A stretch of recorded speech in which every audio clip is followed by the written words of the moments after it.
कई बार हम बोलने में कोई भी परेशानी बड़ा कतराते हैं, तो इसी वजह से हमें हमारा जो स्ट्रेस लेवल है बहुत ज़्यादा हो जाता है।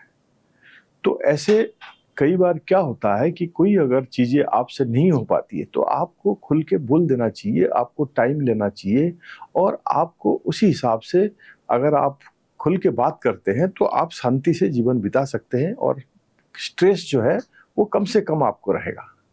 ऐसे एक चीज़ें मैं आपको बताता हूँ। एक बार एक हस्बैंड वाइफ दोनों सोने चले गए। तो सोते हुए वाइफ ने देखा कि हस्बैंड जो है उसको नींद नहीं आ रही है, वो करवट इधर उधर कर रहा है लेकिन वो सो नहीं पा रहा। तो उसने पूछा कि आपको क्या परेशानी है, तो आप सो नहीं रहे हो, क्या हुआ?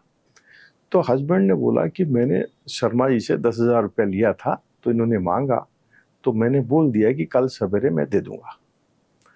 अब मुझे जिससे पैसे आना था 10,000, वो मना कर दिया।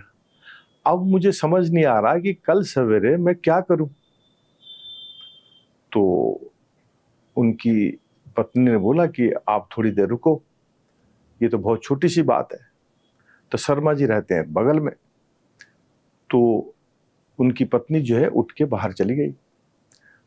थोड़ी देर के बाद वापस आई, तो फिर इन्होंने बोला कि आप काम करो, शर्मा जी और आपको पैसे नहीं मांगेंगे, आप सो जाइए।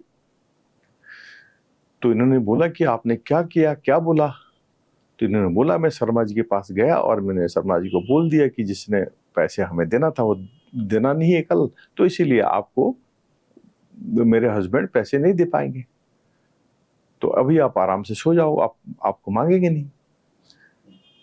तो वो फिर दोनों आराम से सो गए। हालांकि ये बात है कि जो शर्मा जी की क्या हालत हुई होगी वो उनको बाद में पता लगा होगा, लेकिन ये बोलने के कारण ये इनका जो स्ट्रेस लेवल कम हो गया, वो रात भर सो गए। तो इसीलिए आपको कभी भी कोई परेशानी हो तो आपकी डिस्कशन करना, आपको बोलना, वो बहुत मायने रखता है, जिसमें आपका स्ट्रेस लेवल बहुत कम होगा, आपको ज़्यादा सोचना नहीं पड़ेगा। इसीलिए आपको डिस्कशन करके बोल देना चाहिए हर चीज़, वो हर चीज़ का सल्यूशन है।